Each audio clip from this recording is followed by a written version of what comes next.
agenda. Good afternoon, everybody. We're going to go ahead and start. And as we do that, was that me? Probably was. I'm sorry. It's usually me. Thank you, Dottie, for being here to make this work. And I want to say also thank you to Rachel for giving this afternoon to share what she knows. Rachel I didn't even move that time. What did I do wrong? Okay, we'll keep going. Let's try to silly this. Rachel is an incredible asset to us for many reasons. One is that she's very involved in the church at a lot of levels. Some of you know that. She not only is an active member here, but she works at another church in our community, but also she's very involved in ministries at our annual conference level, like Ministries for Young Adults, the annual conference session itself, helping that happen, and also just various ways that she gives of her time because she loves the church. And she is a member of our delegation to the General Conference, which is the global worldwide meeting that happens every 4 years. And she's been twice, 2016 and 2019. So she's been in the room where it happened twice and has firsthand experience in some of the things that we're still trying to talk out and work out now. And so I wanted her to be able to tell you some of those mechanics, logistics, and also that experience of having been there and heard some of the conversations as they happened. And what we hope to do today is to give you a snapshot of the general church situation that we're kind of in right now and what we might be headed toward, but also the effect of that for Embry Hills. And maybe a little bit of a snapshot of what's happening specifically in the North Georgia Conference, because we keep finding ourselves in the news. So seems to be important to talk about why that might be and what you're hearing and what it really means, and as far as we know, what is real and what might not be. So that's what we want to do, and we want to make it kind of informal so you can ask questions if you have them. We have an agenda of things we want to be sure we cover, but we're not married to the order, so if something happens out of order, we'll be okay. And we're also live streaming, or at least attempting to. My computer went to sleep, but we hope to be able to do that so that those who want to watch it and maybe send in questions, that we can get to those at the end, which is why my computer is here, and I'll try to monitor those as we go along, and then we'll save time at the end for that. So as we go along, when we get to the questions portion, if you have them, you can just stand up where you are and say them as loudly as you can. We'll be able to hear you, and then we'll repeat them for everybody else and for the live stream, and then we'll try to address them as far as we know, with as much information as we know. So let's begin with a prayer, and then we'll dive right in. Let's pray. God, we are grateful for this church that sometimes infuriates us. We are thankful for our heritage that sometimes causes us to ask deep and hard questions. And mostly we are grateful for this church, this community of faith that has shaped and formed us and welcomed us, and that causes us to continue to want to be part of the body of Christ. We ask your blessings on this congregation, on all these people here, and on our time together. In Jesus' name, amen. All right. I'm going to let Rachel start, and the title I've given for her portion is Big Process Questions. Rachel, take it away. No big deal. Not at all. All right, so what is General Conference? General Conference is a meeting that is held every 4 years, as long as there is not a pandemic. Maybe that's me now.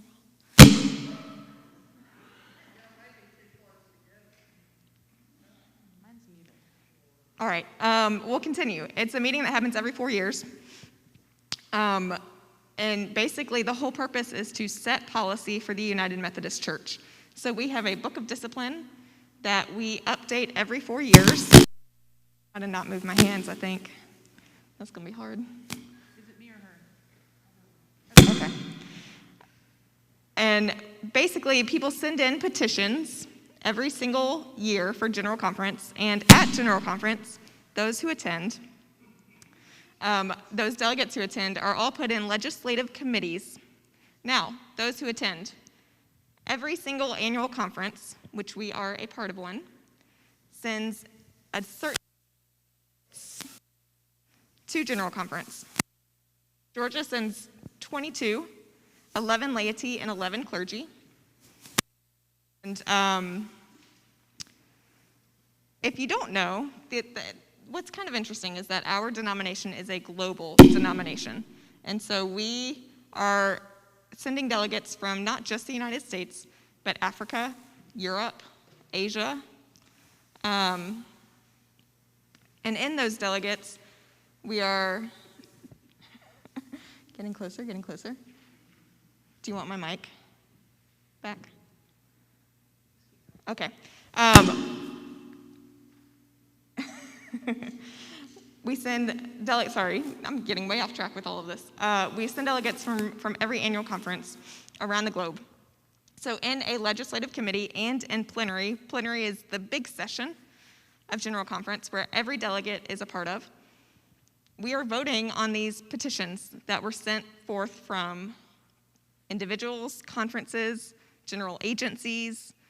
And the two general conferences that I have been to have been completely different from each other because the second one was a special called session, which meant that our plenary was one large legislative committee, which is just, sounds like a whole bunch of gobbledygook, honestly.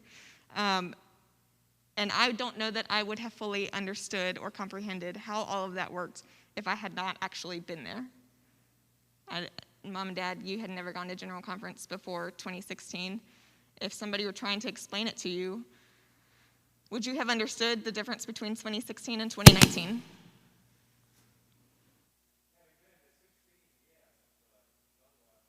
Okay, having been to 2016, yes, he understood, but if he had not done that, then this would have been a complete who knows what.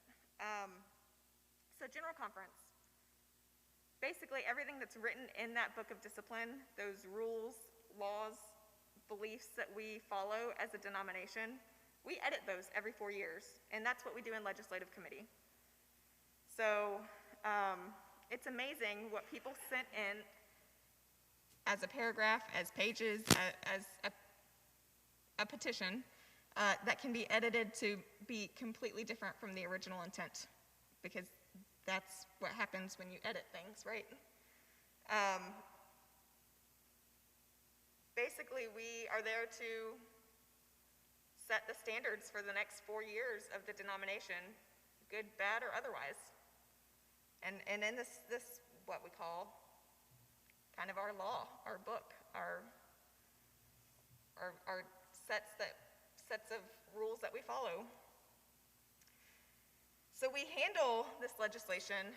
I meant to bring this, but I've had a lot going on this week. So we have what's called an advanced daily Christian advocate that gets sent to every delegate prior to General Conference. We have to have it in our hands a certain number of days before General Conference starts. So in 2020, I received that ADCA that had every single petition that was submitted to General Conference in January. And I started working on that ADCA, and then obviously it stopped because I wasn't going to remember everything a year or two later. That is what we work off of in legislative committee, that book. And we basically get an updated version of that every single day at General Conference to know what other legislative committees have done. We get a full transcript of what happens in plenary so that we can refer back to things from the day before if we need to. It's a lot of words, it's a lot of reading, it's a lot of catching up. What you heard a lot about last year was the protocol. The protocol was not sent to us in the ADCA because it was not properly before General Conference, because it wasn't fully written and sent out to the public until February of last year. The protocol is one of the reasons 2020 was so important. And because it had not gotten into the DCA. It wasn't written in time to be submitted as a petition. Right when the world shut down, there were annual conferences who had met or were planning on meeting to be able to properly put it before the general conference so that we could vote on it, potentially while we were there. Now, we were going to vote on it. The Committee on Reference, I believe, was planning on making sure that we dealt with it. But that was kind of the interesting thing with the protocol, was that there were a whole lot of hoops that had to be jumped in order to get that voted on at General Conference, because it wasn't part of our original petitions. General Conference 2019, that was a hard one. I remember coming back the Sunday after we adjourned, and Susan said, "I want you to speak to the congregation."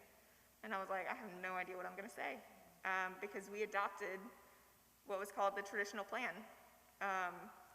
And the traditional plan, though parts of it were unconstitutional, basically doubled down on the language in the Book of Discipline that says that those who are in the LGBTQI+ community could not get married or be ordained in this denomination. And that was hard. That was hard for this church. That was hard for me as a person. Also double down on clergy who participated in his weddings. Correct. Annual conferences who ordained us. Yes. So with the protocol, 2019 happened in February. The called session of General Conference happened in February. Within a couple of months, a bishop in Africa started talking to some people and created this protocol team. And they spent many, many weeks and months mediating with a world-renowned mediator.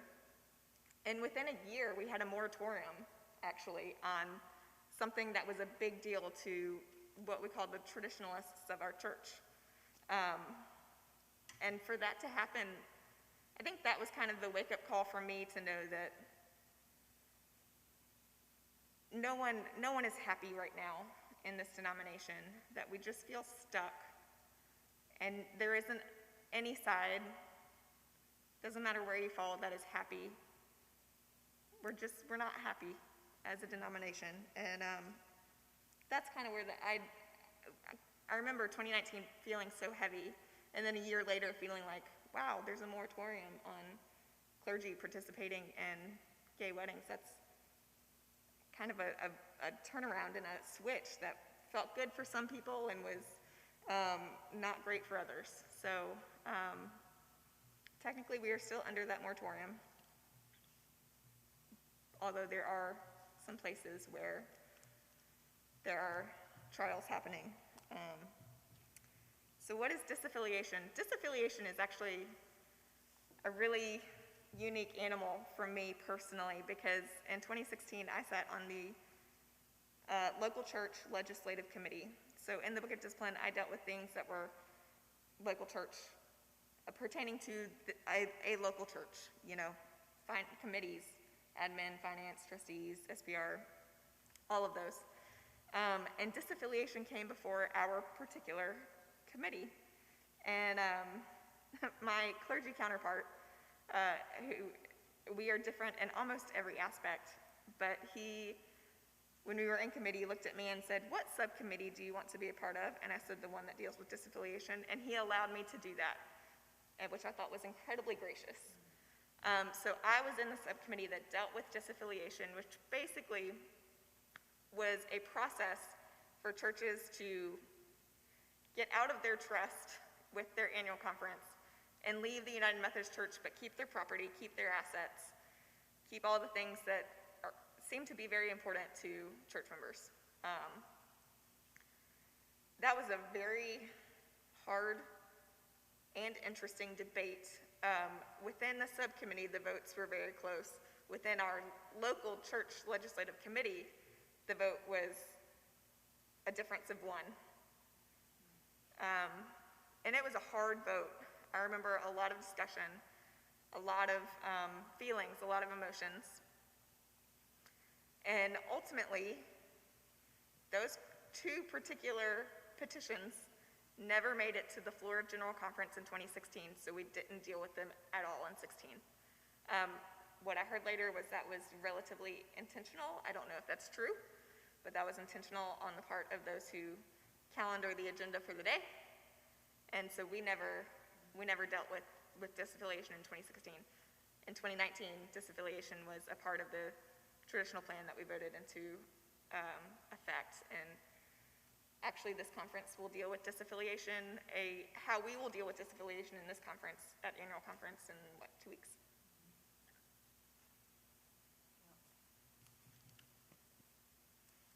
So, some of the things that you have just heard Rachel say, I want to take the temperature of the room and say, when she's talking about the protocol, raise your hand if you know what that is. Okay, so some and not all. There was correct me if I say something wrong, Rachel.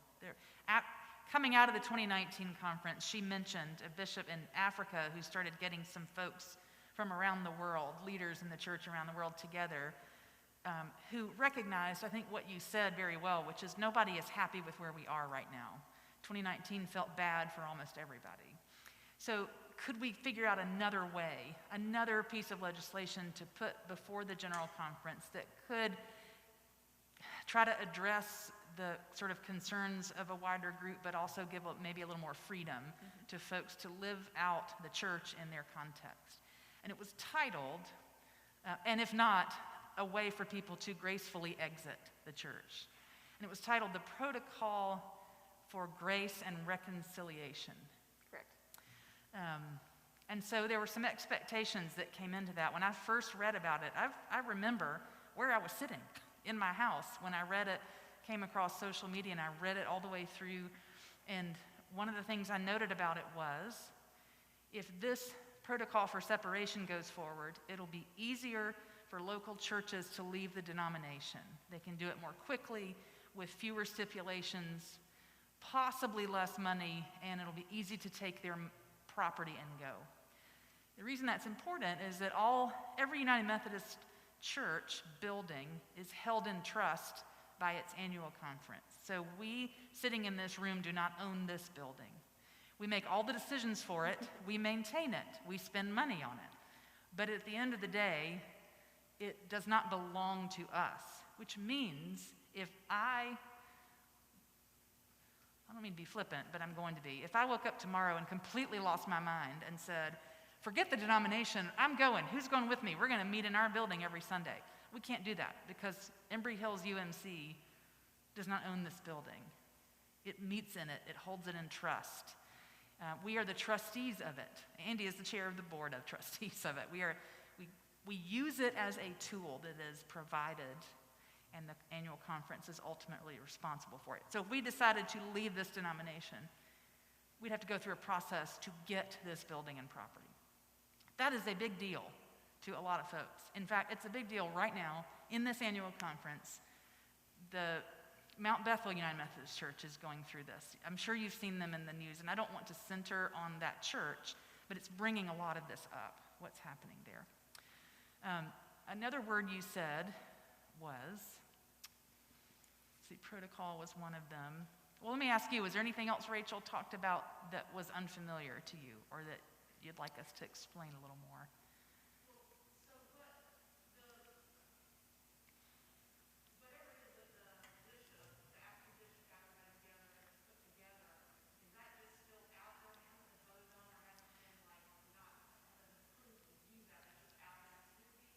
That is correct. So what I do know, because General Conference didn't happen, we have not voted on the protocol.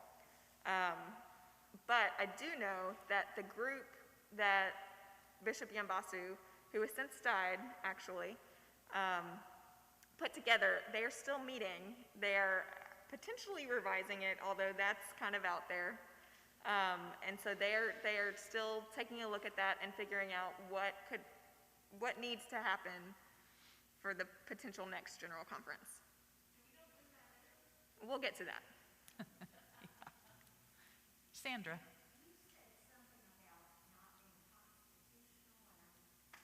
Thank you. That was the other thing. Did I? You did.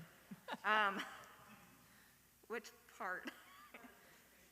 Oh, parts of the traditional plan were not constitutional in 2019. So our book of discipline, our entire denomination is structured very similarly, actually, as the United States political system. We have a general conference, and they act as kind of like Congress. And then we've got a judicial council. They are similar to our Supreme Court. And then we've got our council of bishops. They're not really the executive branch, but they are the executive branch. Mm-hmm. We don't have one president, but we have a council of bishops who make decisions and run annual conferences in Episcopal areas. So when we make a decision on a petition, occasionally the way that it is written can be sent to judicial council, and our judicial council decides whether it is constitutional or not constitutional based on precedent.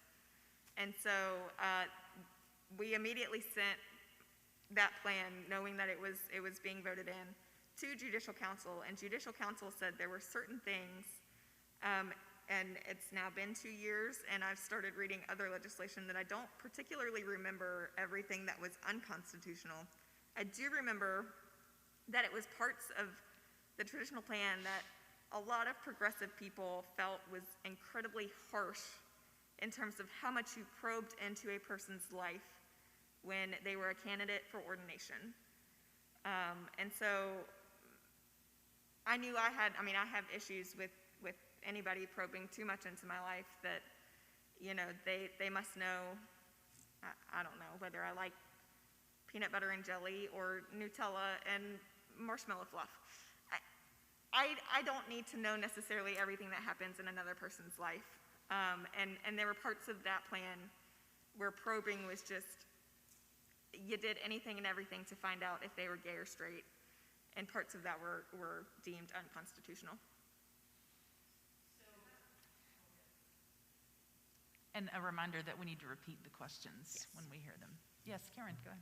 So when you're talking about unconstitutional, part of that is when you say precedent, they're also looking at what does our current discipline say? Right, yes. And if we're not going to change what it says about something, but you're bringing something that you think conflicts with it, then it may be unconstitutional. Yes, mom is correct. Parts of, yes, the judicial council looks at what we already have written down and what we have voted into, essentially, and if it conflicts with what we've already said in the past or what we've already got, then that's also deemed unconstitutional, yes.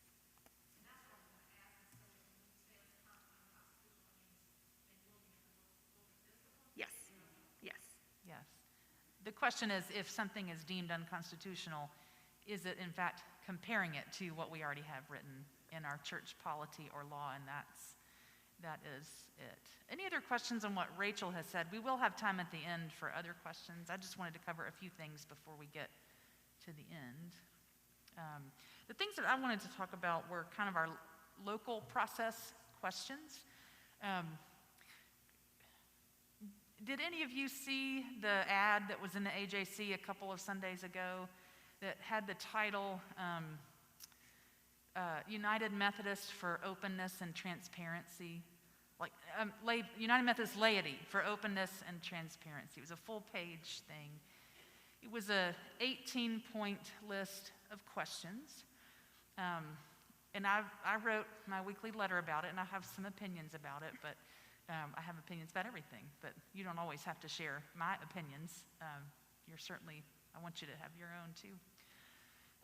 That sort of got us thinking about needing to have this meeting because the spirit of that letter was a spirit of rejection of some kind of secrecy that surrounds United Methodism in North Georgia, specifically appointment making and other things. And so I don't want there, at least as far as I'm responsible, for there to be any kind of secrecy or misunderstanding or non-understanding or misinformation about the process of how things are done in the local church and how it might relate to all of this. And so I wanted to give a short kind of thing about how appointments are made, what the consultation process is, And then we'll talk a little bit about how the bigger questions that Rachel has begun to talk about that are general church stuff, how that would affect our life here as a congregation.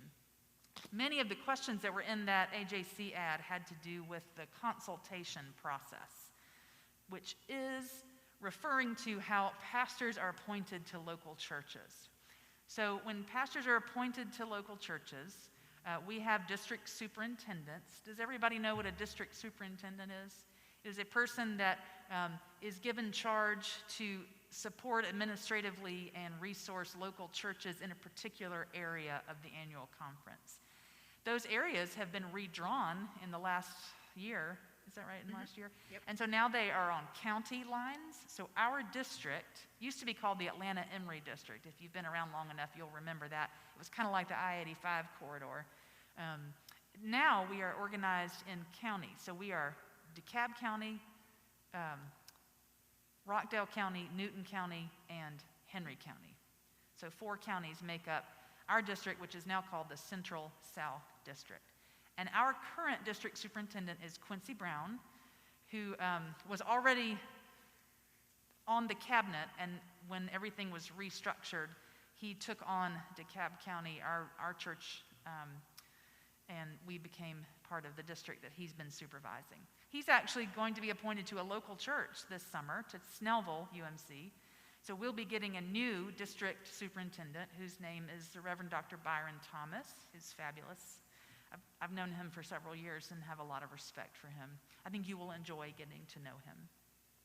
The district superintendent and the clergy people and the SPR committee. SPR stands for Staff Parish Relations Committee.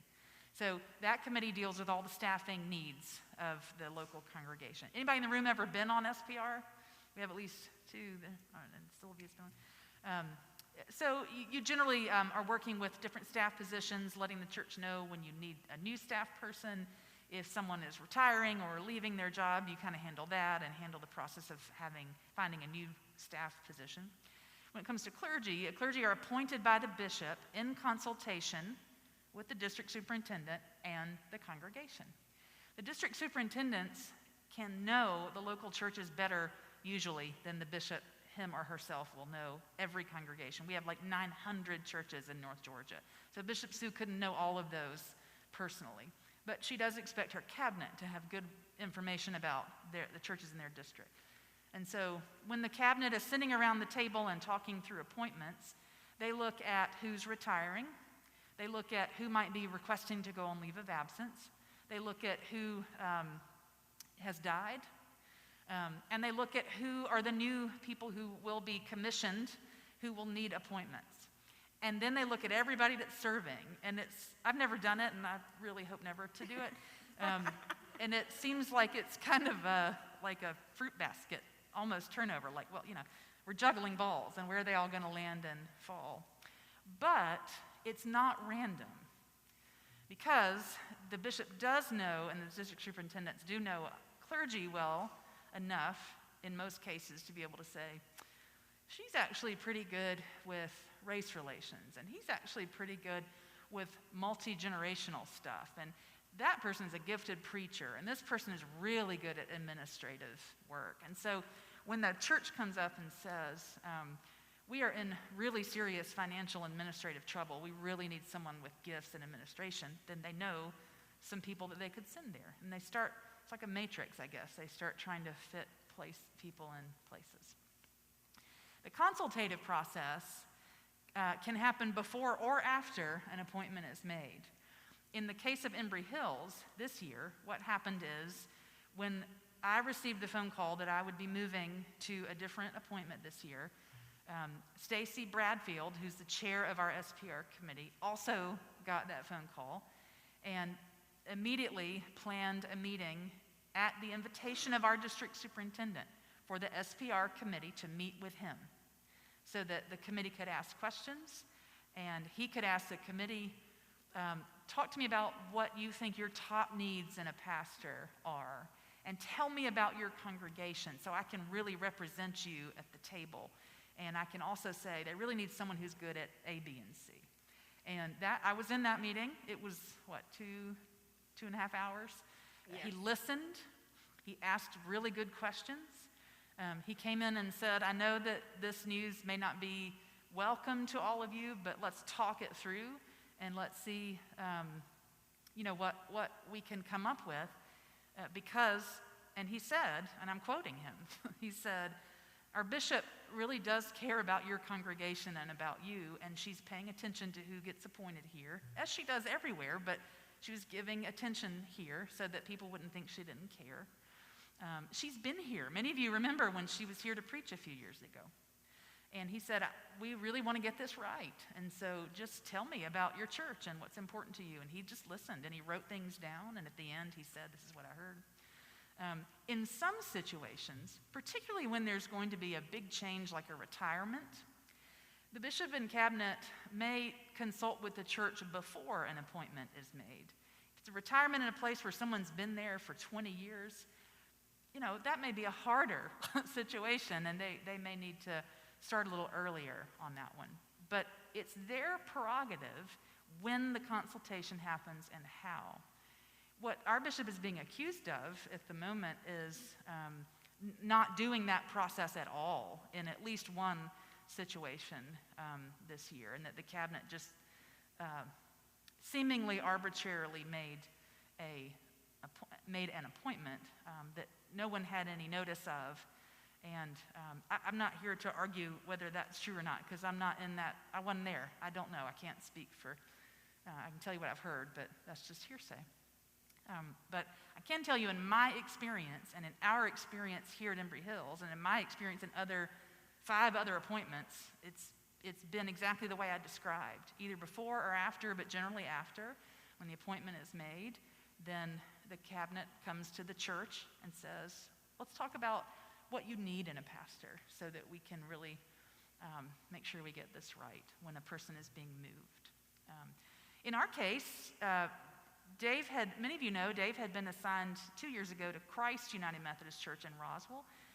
He and the church realized very quickly when he got there that the church had very few financial resources, and so they looked for creative ways to continue to be in ministry that might mean big changes for them. And what they did was merge with a church nearby called Northbrook United Methodist Church. And in fact, that merger went so well, some of the people who were leaders at Christ are now leaders in the leadership council of Northbrook. And so they've really done a great job of finding new life in a church that was 3 miles away from them. So it was not a huge shift. And they're in the process of selling that property, and it will set up the Northbrook Church for amazing opportunities for ministry in that Roswell area, so that those funds will be available locally, which is a really good thing.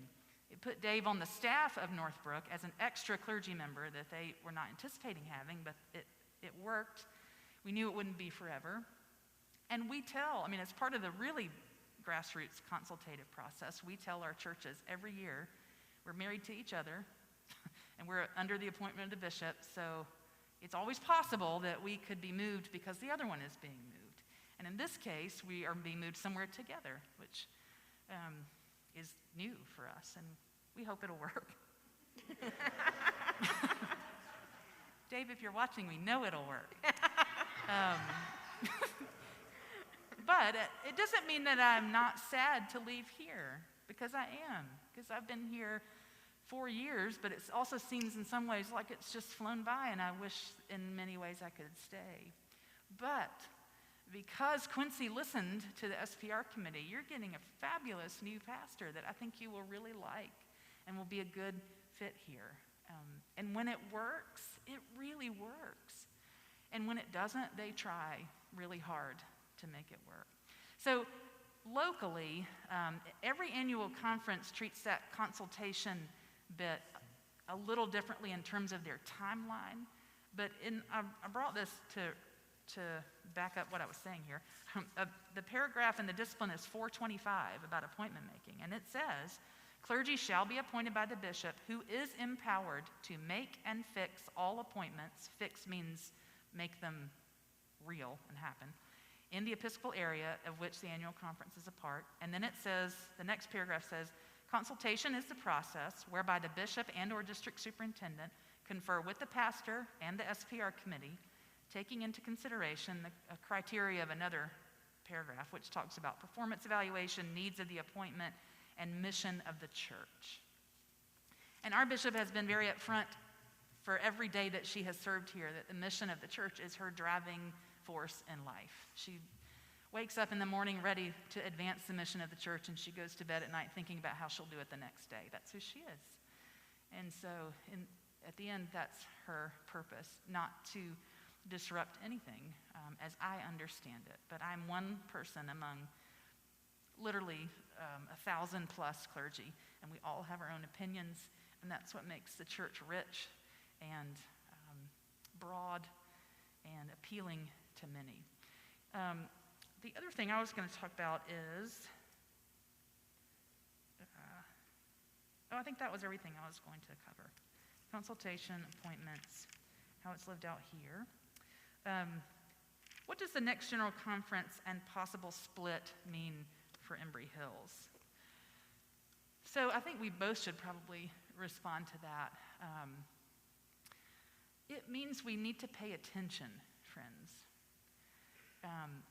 The next General Conference might be in 2022, but it might not, because we are a global church and we must ensure that access to the General Conference meeting and voting process is available in the same way to every person, every member of the General Conference across the globe.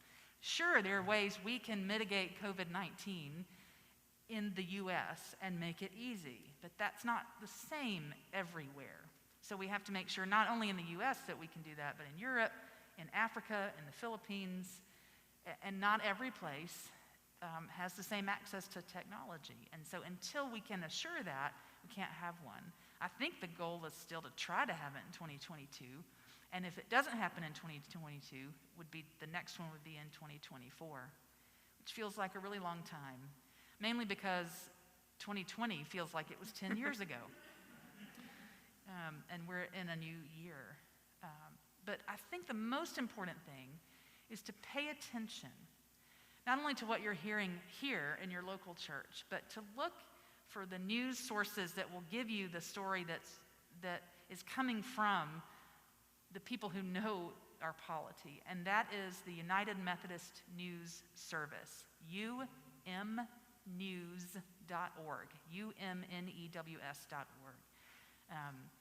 To listen to each other, have conversations about what you're seeing in the news and what is going on in the church, in your Sunday school classes, over dinner.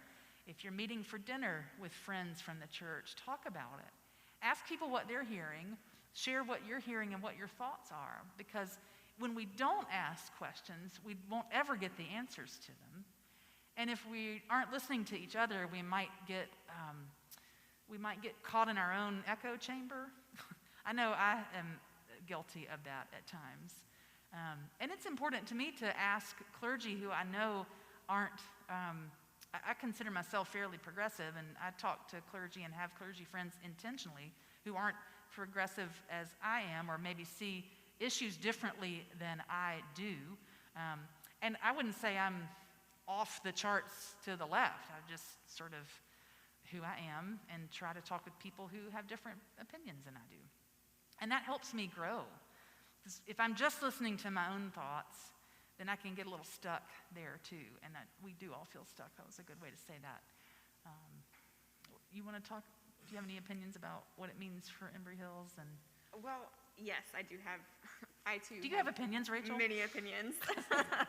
I remember coming back from 2016 and seeing how things were done at the general conference level, and realizing how important it was, and that is not necessarily who we are or who we have to be all the time. Yes, we abide by the discipline because we could potentially get our pastor or ourselves in trouble.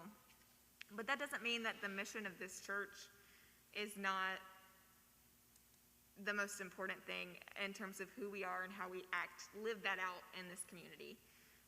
The General Conference level doesn't have a say in that. They don't get to decide who Embry Hills is. They don't get to decide how we live that out in this community. And it was just kind of sobering to me how these very large decisions that are made, they trickle down to the local church level. And they are not necessarily who we are, who we have to be all the time. And that was kind of, I went into 2019 remembering that and keeping that in my head, in the back of my head throughout that entire 3 to 4 days that we were on the floor. And I think I remember texting with Susan in 2019, and she thought I was smoking something because I still had a hope. I knew we were going to pass the traditional plan. I also knew I was coming back to a church who supported me as a delegate to that conference, who was going to support Susan. We were going to support each other. That we were still going to be who we are, and nothing that we did there was necessarily going to change that in the immediate future for us. So a split for the United Methodist Church as a whole obviously could potentially affect Embry Hills. However, we get to make that decision for ourselves as well. And I think that that's kind of the cool thing about this process is that, and in the protocol specifically, is that we get to decide whether we take a vote or not. You talk about constitutionality, Sandra. There has been some conversation about whether conferences voting to leave the United Methodist Church is constitutional or not. And so we don't know the answer to that just yet, but that changes some things in the protocol if it is deemed unconstitutional. That potentially changes how local churches would decide if they would go with a new Methodist denomination or they would stay within the United Methodist Church. But either way, this church gets to decide that because we are the church. We are the members. And yes, Victoria is doing, I am the church, you are the church, we are the church together. And that's absolutely true. I mean, that is 100% accurate. And what happens on that big level, it trickles down, but we are who we are. And that doesn't change anything. We are a loving community, and that's not going to change regardless of what happens at General Conference. That's true. Yeah, okay, so Madeline. Is Bishop Sue for North Georgia, is she the first woman ever to be bishop? In North Georgia, yes. Bishop Sue is the first woman bishop that Of we this have had in conference. North Georgia, yes. And do you think that, well, I found a offensive ad in the paper. I mean, personally, I don't like it when people won't put their name to something. I just think that's tacky. Well, if you want to say it and put their name on it, and they didn't. But do you think that part of that was resentment because people wanted him or not? So the question is, the ad in the AJC would possibly, I can't talk because it's in the afternoon on Sunday. Is it possible that the motivation behind that ad was displeasure at the fact that our bishop is female? Is that what you're asking, Madeline? Is it partially maybe? I think if it's not, I think it absolutely is on a subconscious level at the very least. I do think that plays into things for people. I don't know if those people necessarily would admit to that.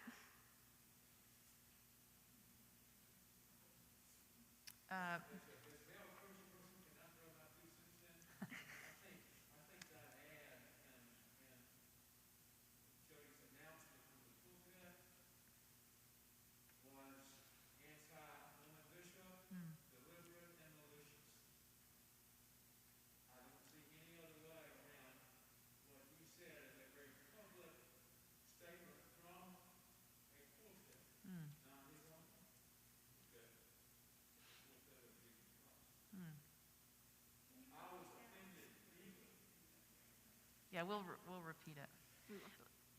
He is expressing, he said specifically as a male clergy person, that White male, I might add. that he believes, yes, that might have been a motivating factor, and that there has been sort of a theological response to having a woman bishop that is, in your words, what were the words you Malicious. used? Malicious. Yes.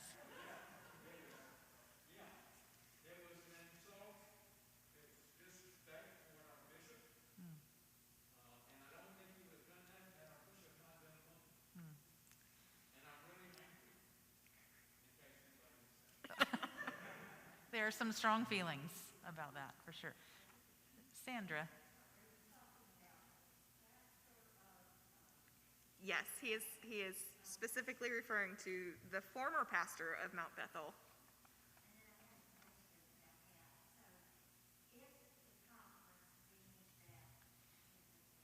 Unconstitutional? If the conference deems annual conferences? So, no.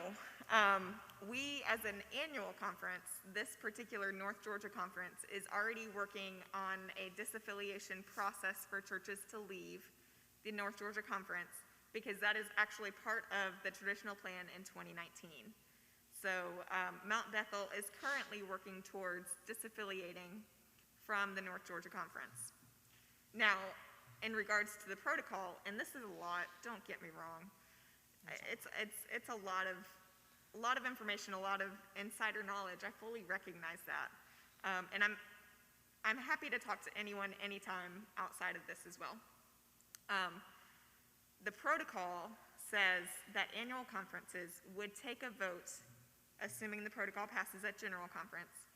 Annual conferences would take a vote to either stay within the United Methodist Church or go to a new denomination of sorts, and that is potentially unconstitutional. I know Victoria has one, and then we have one from the virtual audience. So, Okay. Victoria.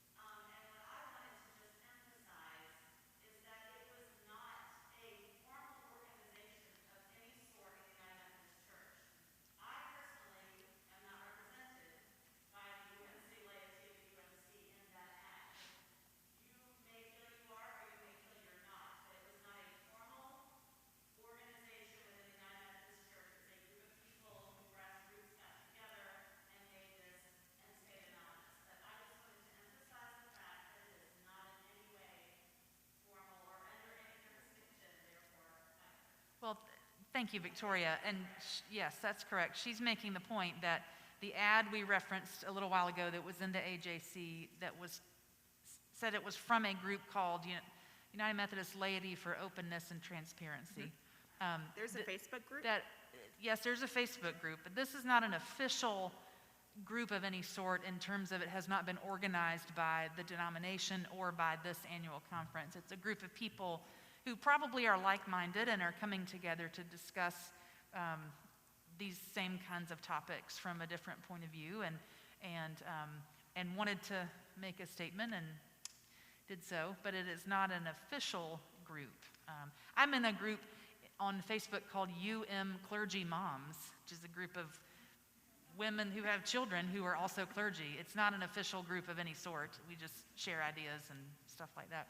The question from our virtual audience, thank you, is whatever came of the accusations of votes being bought at General Conference? That's a great question. Did everybody hear that? Whatever came of the accusation of votes being bought at General Conference? In 2019, yes, there were 4 votes that were deemed fraud, people who were voting who did not have actual credentials within the bar of the conference somehow made it onto the bar of the conference, which is pretty amazing given the level of security that they had in 2019. Mom and Dad were sitting at a level that I had to go up an escalator to get to, and they could not get down to the level that I had access to because of just how tight they were keeping delegates versus visitors, reporters, that sort of thing. So for 4 people to be able to vote, and they didn't have credentials to vote, is pretty amazing. So every vote that was taken,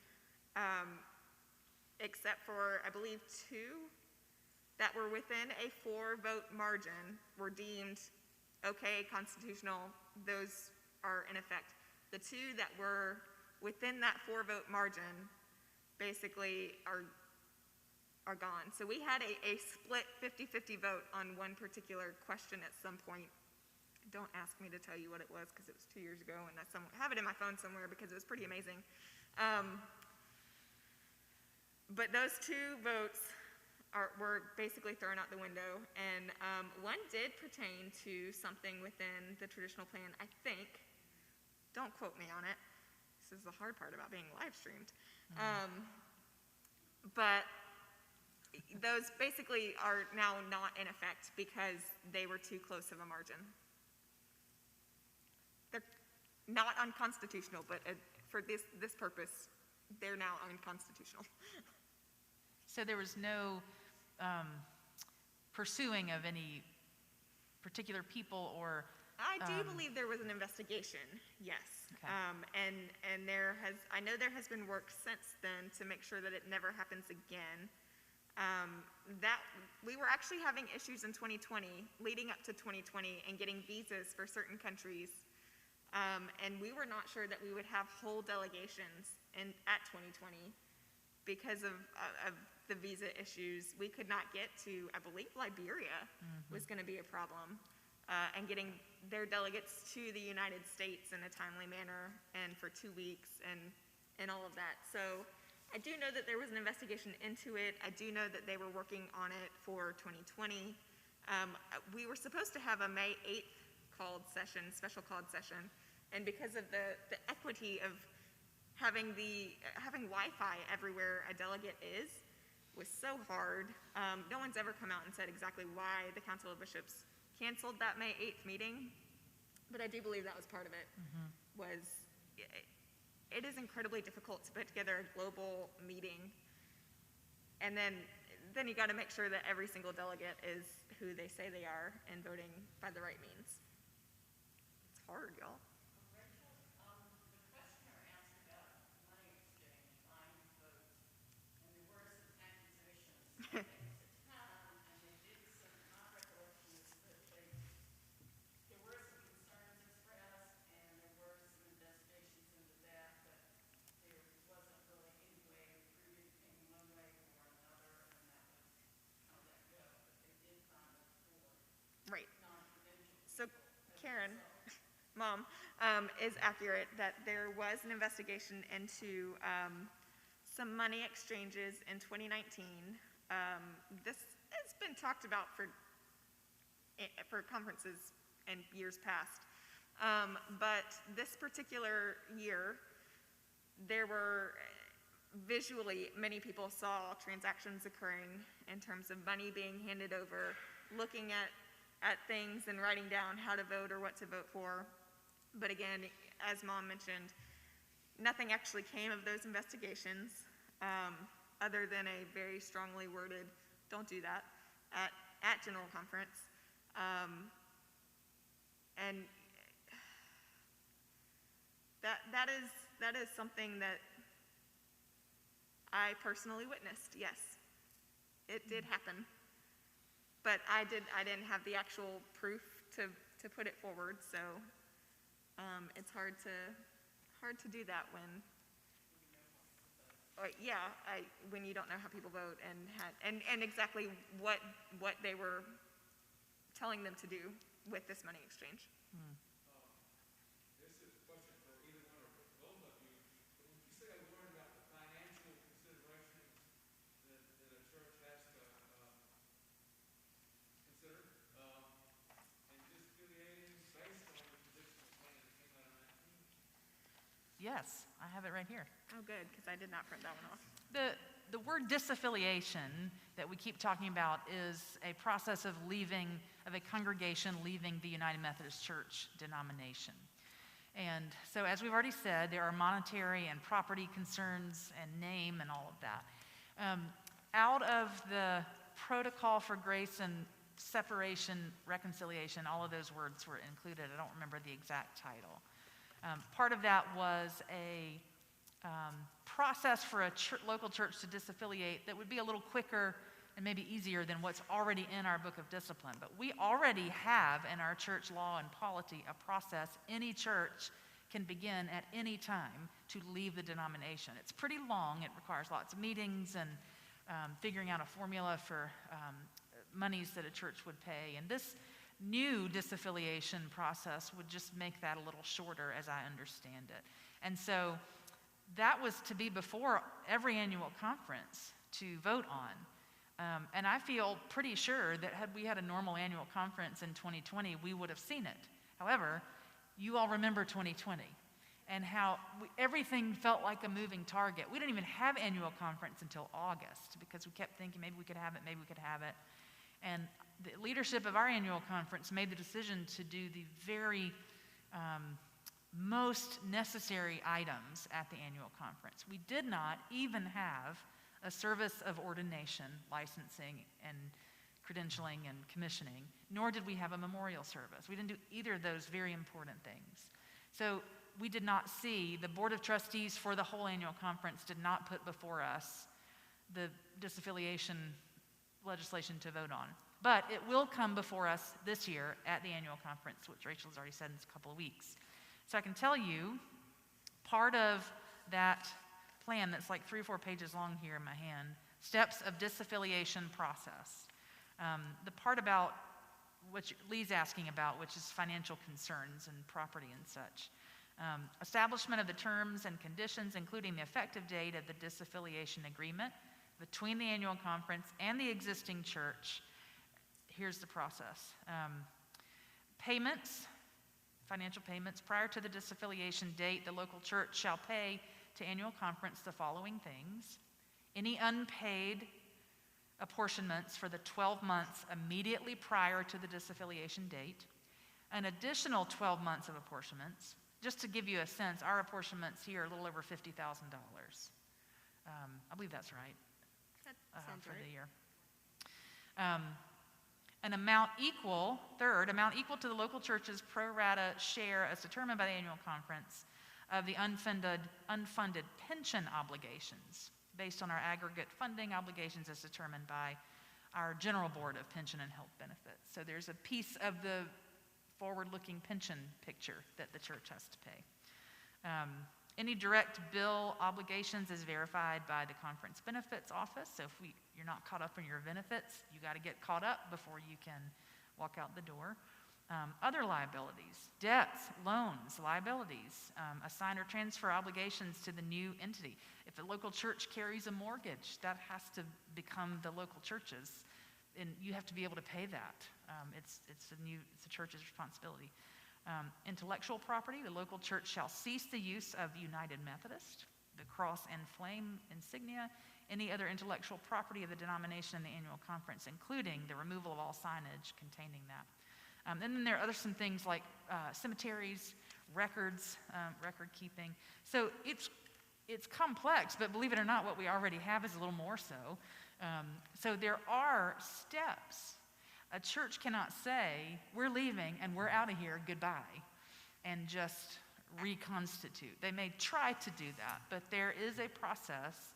We are Methodists, y'all. We do everything by process, and we have committees, and we make decisions that way, and it's frustrating sometimes, and it saves us sometimes. It does. It also requires 2/3 of the congregation agreeing to. Correct. I didn't get to that point yet. Yes. Actually, that's before that.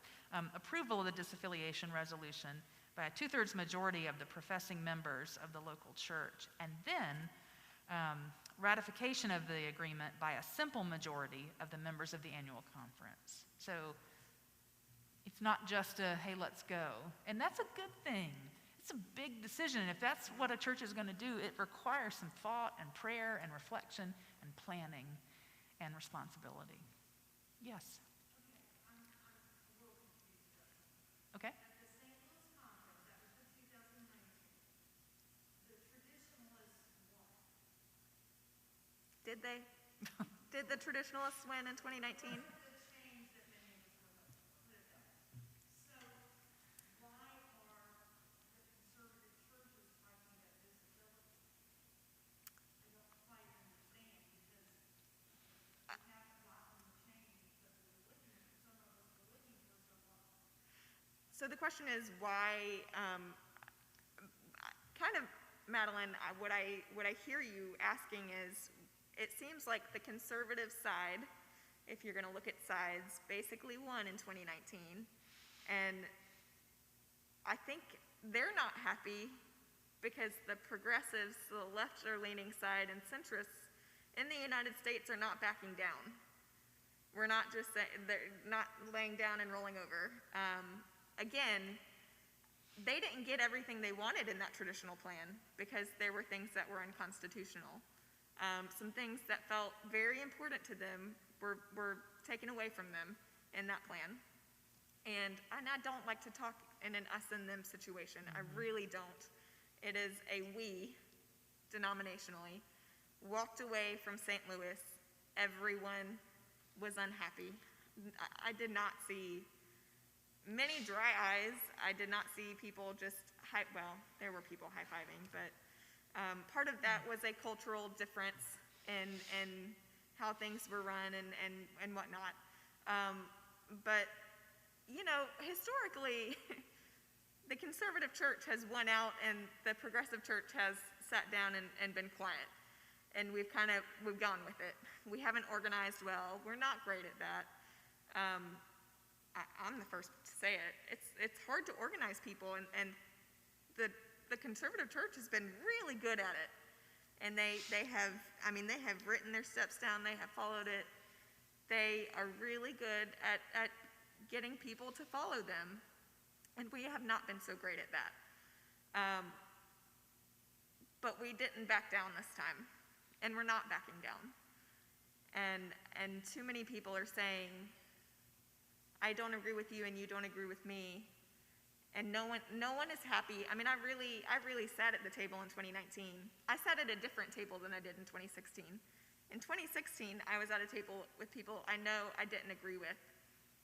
And I asked one of those members when we had the day that was kind of supposed to be devoted to human sexuality, and that was scrapped from the table based on some events that had happened in the middle of the night. I said, if the language is taken out of the Book of Discipline, will you leave the United Methodist Church? And the answer on that day was no. Now, I don't know what the answer would be today if I asked that person the very same question. It might be yes. It might still be no. I can tell you that a lot of traditionalists don't want to leave the United Methodist Church. They love their church. They love the people in their church. In the same way that I love this church, because we're not only a progressive church. There are people of all theological spectrums. What I have loved about the United Methodist Church is that we are a big tent. And there are people that disagree with me vehemently. And I'm good with that. I love that. I love having those conversations. Now, when I'm told at a table that I don't want you to sit here because you think so differently from me, that's where my heart hurts. I am okay sitting at a table with somebody that doesn't agree with me. But when they don't want to sit with me because of what I believe, that hurts. So I handed them a kind bar. Because what else do you do? And walking away from that, I think traditionalists saw a change in the progressive church. We saw it in elections in 2019 to 2020. Traditionalists in the United States are a little bit scared right now because we didn't sit down and be quiet this time. And they didn't get everything they wanted, and we didn't get anything that we wanted. And so no one is happy, and we're stuck. That's a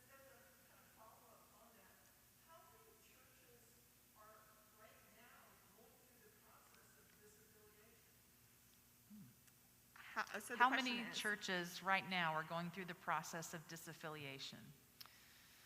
I do not know the answer to that. There's at least one in North Georgia right now that's going through that. There have been a few that I have read about in Mississippi.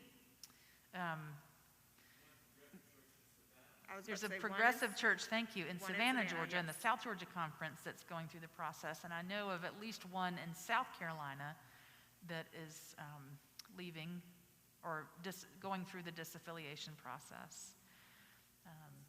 That's a good question. I don't know how many. I don't either. Yeah. And I wanted to say to Madeline's question about, I have some good friends who are more on the traditionalist plan kind of side. And like Rachel, I hate talking about sides, but we're happy in a sense. They felt that adopting the traditionalist plan as the law of the church represented their understanding of how the church should operate, especially around issues of sexuality. And I had this 100% had this real conversation. My friend said to me, I am happy that the church adopted that, and I don't think people across the church will actually live into it. And so it doesn't make any difference if we adopt as church law something we're not going to live into. So there was a sense of satisfaction that was immediately undercut almost in a defeatist kind of way, because I think what Rachel said is true, that people who were not happy that the traditional plan was what was adopted as church law basically stood up and said so and said, let's try to start organizing to change this as soon as we can. And so my friend said, I think bishops won't abide by it. I think that they will let pastors perform same-sex weddings. I think, all manner of things. People are just going to do what they want to, and so this doesn't make any difference. And so there was kind of a defeated kind of sense. And, I said to my friend, like, well, what else do you want? I mean, that was our personal friend conversation.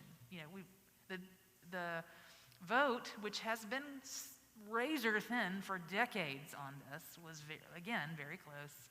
Maybe not as close as I might have liked it, but still pretty close.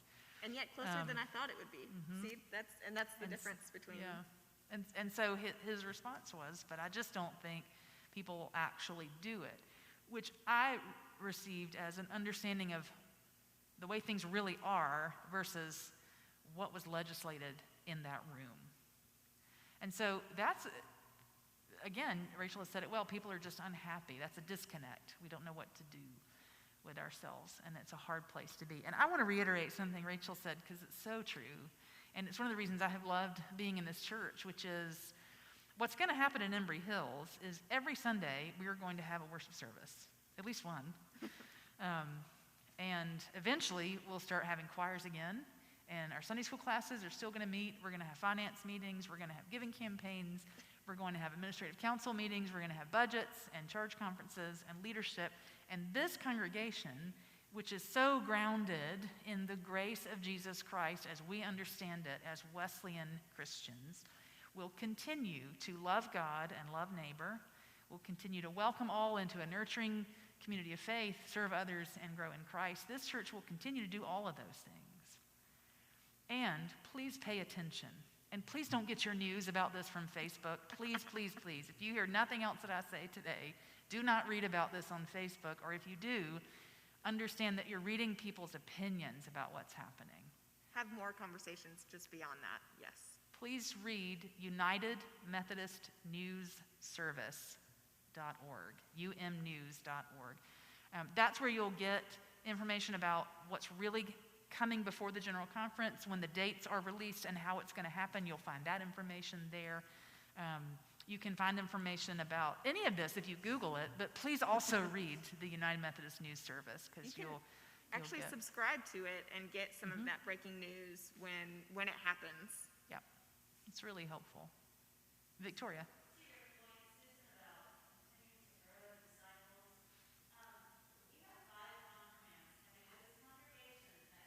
Yep.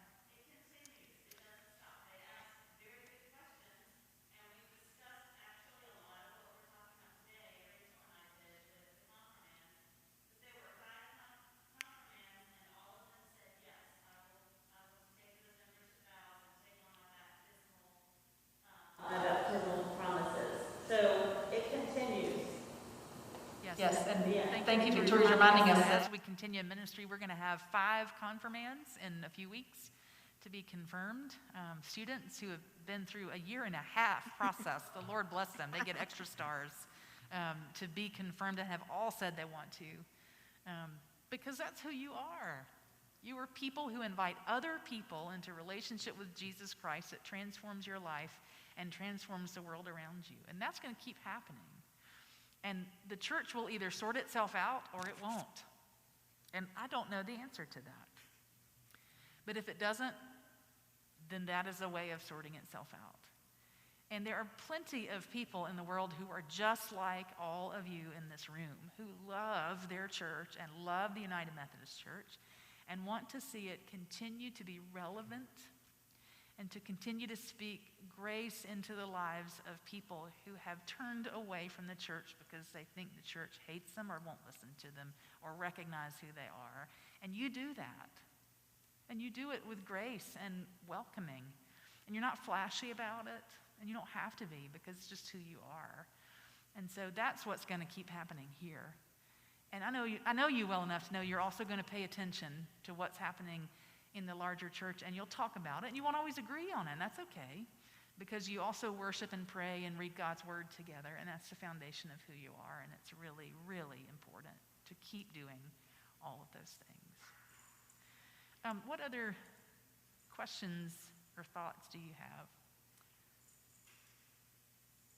Judy Campbell is grateful for your service, Rachel. I am grateful for your service, Judy Campbell.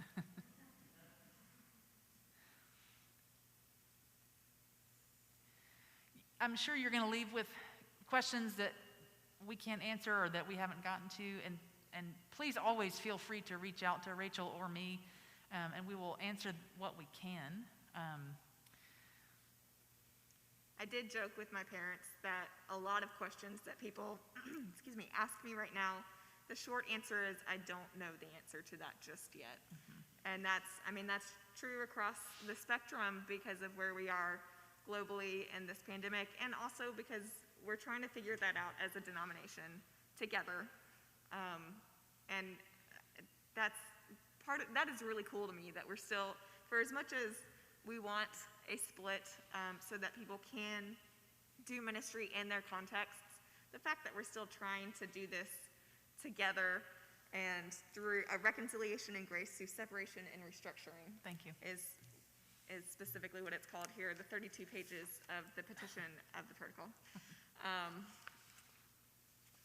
We're still trying to do that together, and if that's not church, I don't know what is. Agreed. John Wesley called it holy conferencing. He was known to raise his fist in the air sometimes. Probably never raised his voice, because I bet his mother wouldn't let him, but I do think he raised his fist in the air sometimes. Anything else before we close? Willis. I think a better answer than I don't know is it hasn't been decided yet. Ooh. That is absolutely true. Willis suggests a better answer than I don't know is it hasn't been decided yet. Interesting. And maybe that's what we can say about 2019 is that even that hasn't been decided yet. I've read a couple of books by an author named Phyllis Tickle, who wrote a book called, I believe it's called The Great Emergence. I always say the title wrong, but it's something like that. And she writes about how major world religions experience shifts about every 500 years, particularly Christianity. If you think about that and think about your world history, she's right. And the last one was the Protestant Reformation, which was a little over 500 years ago. And I think all the time about how my entire life in ministry is being spent in a huge transition, which I'm not particularly happy about, but I think it's true. I like for things to be sort of, great and fun and easy, but they're not. But think about all the ways that we have grown as followers of Jesus Christ in those huge cycles of time, and how much more we know about the world now and about each other, and how different we can be from all the different languages that we talked about in worship this morning, the different people from different places, but how God continues to bring us together. That's powerful. And we'll make it through this, and we'll be different after it's over, and it'll be hard. but I think it helps us to continue to see clear glimpses of what God intends for us, which is an expansive welcome of God's children, no matter who any of us is, but because of who all of us are. So why don't we have a prayer together, and then we can be on our way. And if you have other questions, feel free to ask us after or any other time. Let's pray. God, thank you for bringing us together. Thank you for our questions, even the ones that we still have. We want to enter into conversation with you about those and listen to what you have to tell us. And so teach us and guide us, mold our spirits, stretch us a little bit, and assure us of your love and grace for us, which is without end. In Jesus' name we pray. Amen.